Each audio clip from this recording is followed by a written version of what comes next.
Good morning class. बेटा आज हम लोग क्लास 12 में सब्जेक्ट बायोलॉजी चैप्टर नंबर 2, इसमें जो टॉपिक है आज का निषेचन, फर्टिलाइजेशन। ओके, इससे पहले वीडियो हम लोगों ने माइक्रोस्पोरोजेनेसिस को पढ़ा, मेगास्पोरोजेनेसिस को पढ़ा, उसके बाद में फिर इससे पहले जो वीडियो था उसमें पढ़ा था पॉलिनेशन, परागण किसे कहते हैं वो चीज। अब वही उसके बाद जब पॉलिनेशन के बाद में क्या प्रोसेस होगी उसको आज पढ़ना है।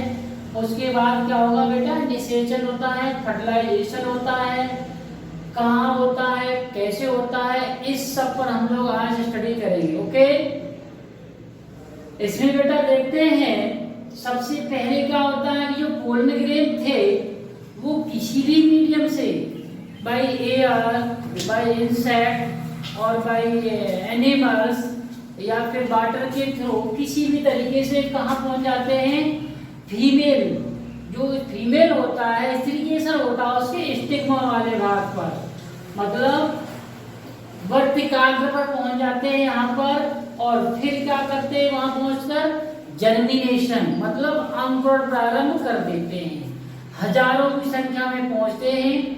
इसमें जो स्टाइल है, स्टिग्मा है, वो केमिकल निकालता है, मतलब चिपचिपा पदार्थ निकालता है जिससे वो चिपक जाते हैं और यहीं पर अंकुरण प्रारंभ कर देते हैं। ये देखते स्टाइल मतलब ये वर्तिका है। अब इसके द्वारा यहाँ पर अंकुरण तो बहुत सारे प्रारंभ करते हैं, लेकिन कुछ जो जल्दी अंकुरण प्रारंभ कर देते हैं या पावरफुल होते हैं वो जल्दी से अपनी वृद्धि करते हुए आगे की तरफ बढ़ जाते हैं। किधर? अंडाशय की तरफ। ये जो एग वाला फेटस है इसकी तरफ बढ़ जाते हैं और फिर कहाँ पहुंचते हैं, एम्ब्रियो सेक के पास, जिसको कहते हैं भ्रूण कोश। तो ये भ्रूण कोश की तरफ ये पराग नलिका यहाँ तक आगे की तरफ बढ़ती है। अब यहीं पर क्वेश्चन ये है, जो पराग नलिका यहाँ से होकर इधर किसमें एम्ब्रियो सेक मतलब अंड कोशिका में एंटर करने को थी, तो वो कहाँ से होकर जाती है, किधर से जाती है, उसको देखना है पहले।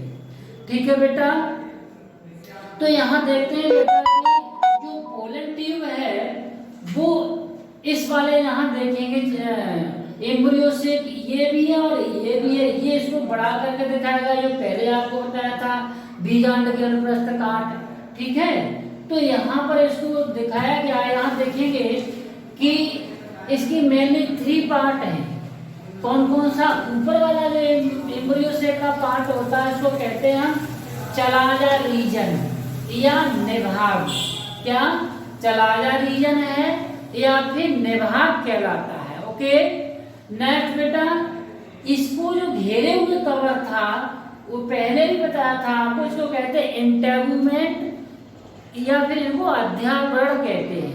अध्यावरण समझ लीजिए या इंटेगुमेंट कहते हैं। और नीचे वाला पार्ट है इसका, इसी एम्ब्रियो सेक या बीजांड का, उसको कहते हैं माइक्रोफाइल या बीजांड द्वार। मतलब 3 भाग इसके हो गए बीजांड के।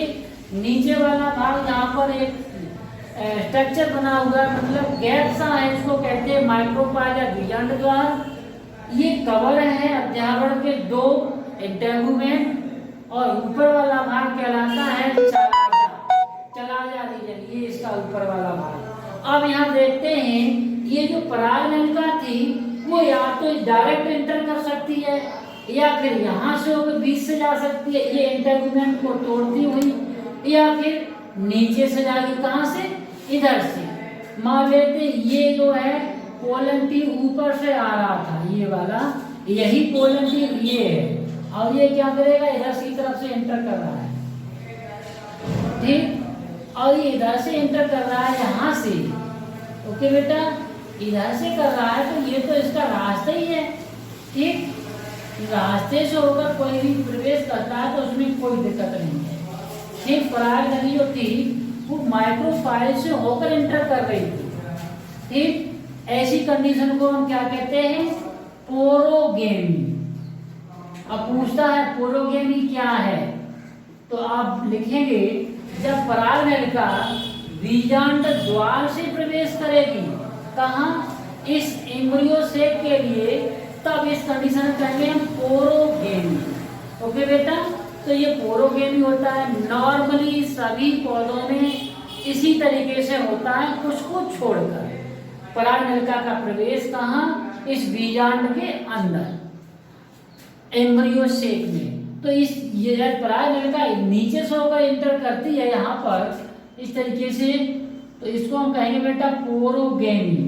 ठीक, इस तरीके से आपको पता चल गया है ये कंडीशन कहलाती है पोरोगेमी।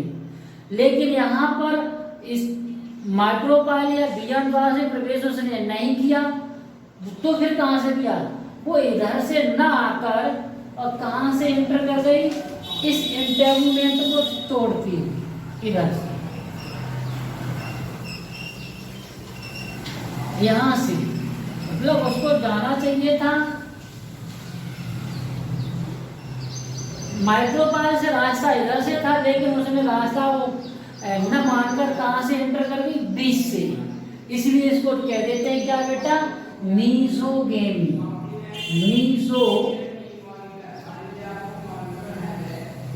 मीसोगेमी ये बेटा क्या कहलाता है, mesogamy when pollen tip enter the centre of the embryo sac is called as mesogamy. जब एम्ब्रियो सेक के बीचों बीच से होकर एंटेगुमेंट या अध्यावरण को तोड़ती हुई प्रवेश कर जाती है कहाँ, भ्रूण कोश के अंदर, तो ऐसी कंडीशन को हम मीसोगेमी कहते हैं। इसका एग्जाम्पल आपको बता दे रहे हैं, क्या है, कुकुरबिटा। कुकुरबिटा क्या होता है, इसको कहते हैं कद्दू। ओके, कद्दू है, लौकी वगैरह है, इसमें मीसोगेमी के द्वारा ही या मीसोगेमी विधि से पोलन टिप एंटर करती है कहाँ, भ्रूण कोश के अंदर। पता चला। नेक्स्ट बेटा देखते हैं कि यहाँ से भी एंटर मार लिया इसने, नहीं किया, तो फिर कहाँ से किया, अब ये यहाँ से डायरेक्ट रूप से आई, ठीक, और कहाँ से एंटर कर गई, इधर से। मतलब जो रीजन हमने लिखा है कौन सा वाला रीजन है बेटा, चलाजा वाला रीजन।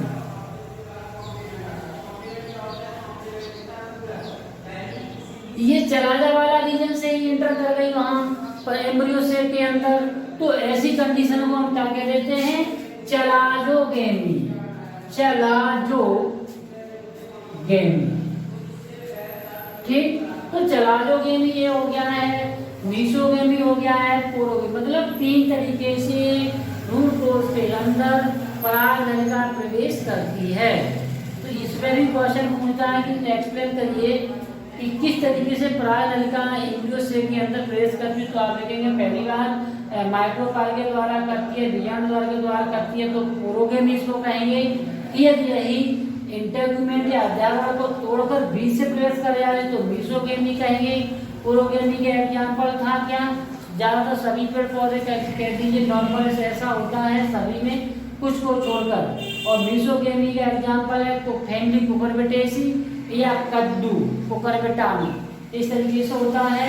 और चलाजोगेमी में चलाजा जो रीजन होता है, चलाजा वाला भाग या निभाग वाला भाग इधर से प्रवेश करते उसको चलाजोगेमी कहते हैं। इसका एग्जाम्पल बेटा है कैजुराइना। क्या है, कैजुराइना, कैजुराइना, ठीक है।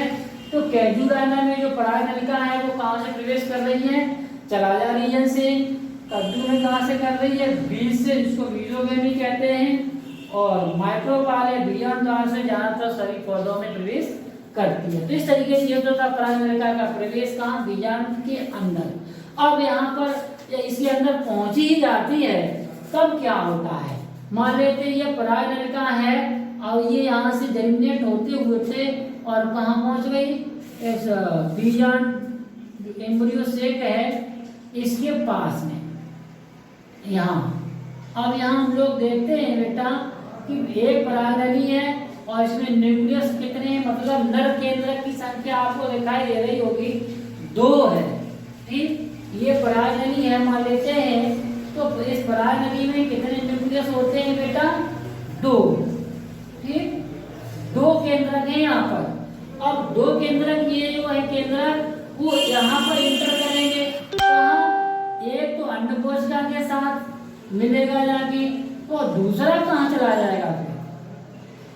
ये जो एक केंद्रक है वो इसकी अंडकोशिका के साथ मिलकर क्या करेगा, इससे बना लेगा क्या, जायगोट। इसी से ही बेटा क्या बनता है, जायगोट का निर्माण तो कहते हैं हम युग्मनज।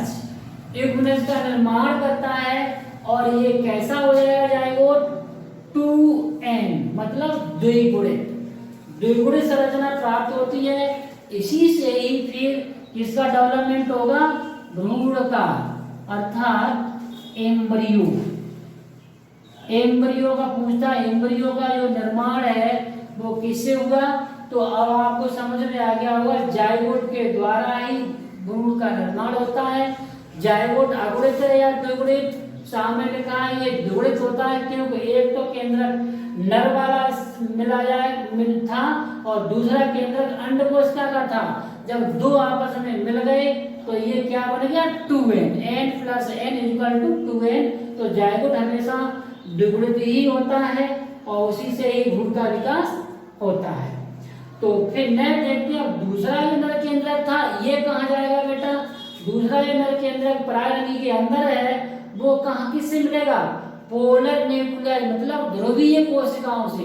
इनका नाम क्या होता है, ध्रुवीय कोशिकाओं से ये मिलेगा जाके। तो इस तरीके से एक जो था इससे मिला था अंडकोशिका से, जो बना लिया इसने जायगोट, और दूसरा यहाँ मिलेगा जाके, मतलब दो पहले से केंद्रक थे, एक और आ गया। अब देखो क्या कितने हो गए, 3 केंद्रक हो गए, अर्थात 3n स्ट्रक्चर बन जाएगी यहाँ पर। ये जो इससे डेवलपमेंट, जायगोट से डेवलपमेंट किसका हुआ था, भ्रूण का बेटा, और जो कोलन से क्या सेकेंडरी न्यूक्लियाई है इनसे डेवलपमेंट किसका होगा, भ्रूण कोश का। किसका, भ्रूण कोश। अब यहाँ पर कंटिन्यूअस वाला वर्ड है दो, एक तो ये क्या है बेटा, एक तो होता है भ्रूण कोश, एक होता है भ्रूण कोश। भ्रूण कोश कहते हैं कि ये पूरी स्ट्रक्चर है यहाँ से यहाँ तक, अर्थात ये पूरा बीजांड या भ्रूण कोश, ये अंदर वाला भाग, ठीक, ये भ्रूण कोश है। और जब ध्रुवीय कोशिकाओं से द्वितीय केंद्रक मिल जाता है तब एक स्पेशल और स्ट्रक्चर बनती है, इसको हम कह देते हैं क्या, भ्रूण कोश।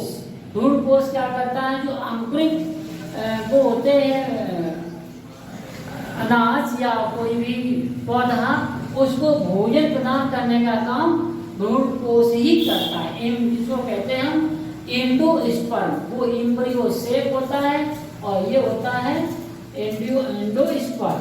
तो इस तरीके से भ्रूण कोश का विकास होता है। अब नेक्स्ट यहीं पर आता है कि निषेचन किसे कहते हैं या फिर द्वितीय निषेचन किसे कहते हैं, इसको भी समझ लीजिए। जो निषेचन में क्या होगा, एक नर केंद्रक और एक अंडकोशिका मिलकर जायगोट के निर्माण की प्रक्रिया को निषेचन कहते हैं।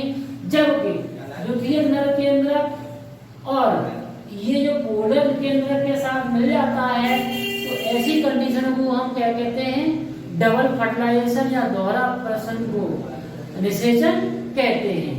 जो डबल फर्टिलाइजेशन या दोहरा निषेचन है, इसकी खोज करने वाले वैज्ञानिक थे बेटा G.S.